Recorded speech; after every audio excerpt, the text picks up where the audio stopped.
Hey everybody, I hope you enjoyed this guest analysis video from Noah Brinkworth. If you'd like to see more like this, then let me know in the comments and I'll see you again soon. Hi everybody, I'm Noah. Felix and I looked at the EUCF mixed final from 2019 between Grut and Salaspils last week. For full analysis, check out the live streams linked in the description below. In this video, I'm going to look at how Salaspils uses team defense to force Grut to work the disc down the sideline. Grut open up their offense with a split stack. The disc is passed to Lola Dam, who passes to Floor Menard, who gets the disc on the sideline and sends it deep to Walt Janssen. But as Digilus Maldares has baited the deep shot, he manages to get the D. Although this cut looks open, the throw is challenging as the wind is pushing the disc out of the pitch.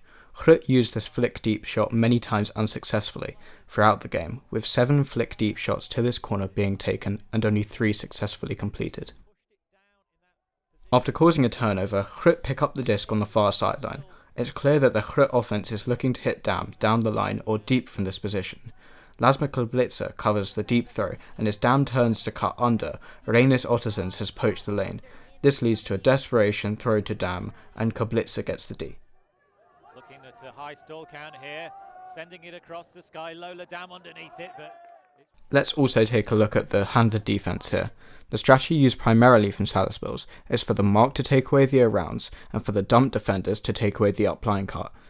When Martia Kulin catches the disc, 3 Grut players are behind her. Early in the stall, both Tom Blasman and Mark Pluch clear up the line. Blasman cut stops the flow as Martin Gussars doesn't see his yard-losing reset as a credible threat, allowing him to position firmly in the up the line space. I'd like to either see Blasman cut hard up the line and clear deep, or cut up the line initially, then fake and cut back for the around swing. Once both Grut players are up the line, Joris Steneker takes up the dump position and also chooses not to cut back for the around swing. Alternatively, playing with a hex shape, both Blasman and Pluch could stay back, and this would leave more space for the poach player, Steenhausen, to cut for the disc from the hat position. Offense or defense, just draw that offender in front of you, make them have to make a play early. Looking at a high stall count here, sending it across the sky, Lola Dam underneath it. There's a similar situation later in the first half, where Dam gets the disc on the sideline.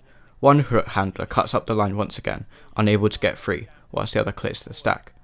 Although Menard gets free under here, the throw is disincentivized as Maldares is close enough to threaten the poach D as he tracks his mark up the line.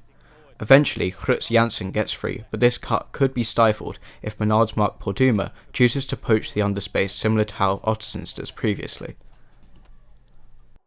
One way to conceptualize disc movement in Hex is as the hex shape rolling up the sideline.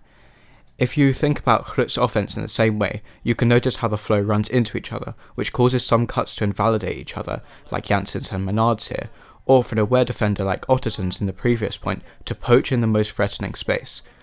Instead, I'd suggest that the wider handlers reposition into the stack, keeping clear of any space around the disc, whilst Janssen repositions in the dump space. This leaves more space for undercuts down the line. 2 throws later, Martia Kulin sends a flick into the far corner and Yanis Banans gets the D.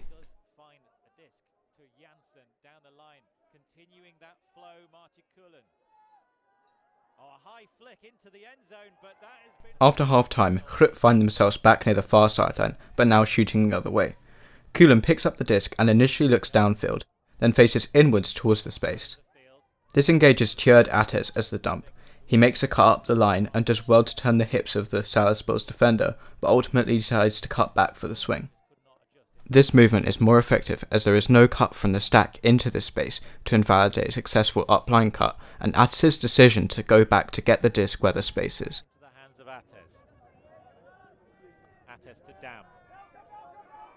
Dam looks up the line, finds... After a pit call, Attes makes an almost identical cut, gets the disc and quickly swings the disc to Bastien de Jong, who sends it deep. Brings it back to Bastien de Jong, who opens up the shoulders, sends it deep. There's going to be some pressure underneath this. Both players misreading it, and it's dealt with in the end by Toms Albertijn. Jenna Janssen. Can she find something up the line? Yes, she can. Bound, perfectly timed cut, keeping it flowing. All open side stuff at the moment. There's going to be some pressure underneath this. On this point, there is excellent team defense and heads-up play from Salaspils to stop the score.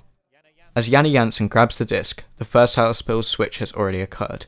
Malinakovskis and Malderers switching as one player clears the stack and the other clears breakside. This however does leave Malderers slightly out of position, but when his new Mark Blasman cuts under to take advantage of this, Gusars steps into the lane and neutralises the cut, as Malderers picks up Gusars' mark. Malderers is then beat deep by Niels Baum, but Gusars gets across for an excellent heads-up poach D. I think Grut look at their best when they are patient around the backfield and are more willing to swing the disc from side to side. Salaspils' defensive pressure often forces them into smaller and smaller spaces, which Salaspils are able to exploit with a smart poach or by baiting the deep throw. I think that Uranus Ottosons on Salaspils does a great job during this match, working the disc around the backfield and across the pitch to maintain and open up scoring opportunities. I think if Grut had players like this, whose instinct is to take every open pass, they would flow better and would be stronger at using the whole width of the field. Thanks everyone very much for watching, and a reminder to check out the full analysis on the Felix Ultimate YouTube channel.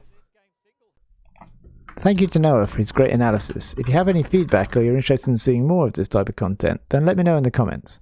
It's been a great week with loads of Felix Ultimate viewers coming together in the Discord community as patrons. If you haven't done it already, then becoming a patron is really easy and gives you access to exclusive analysis and strategy content.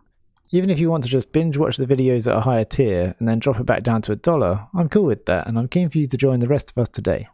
Patrons currently have access to a handful of videos which haven't been released publicly. They get to take part in behind the scenes live streams, and all my patrons' names will appear on felixultimate.com and at the end of my next video. It only takes 30 seconds, so why not get it done and be a part of the next video.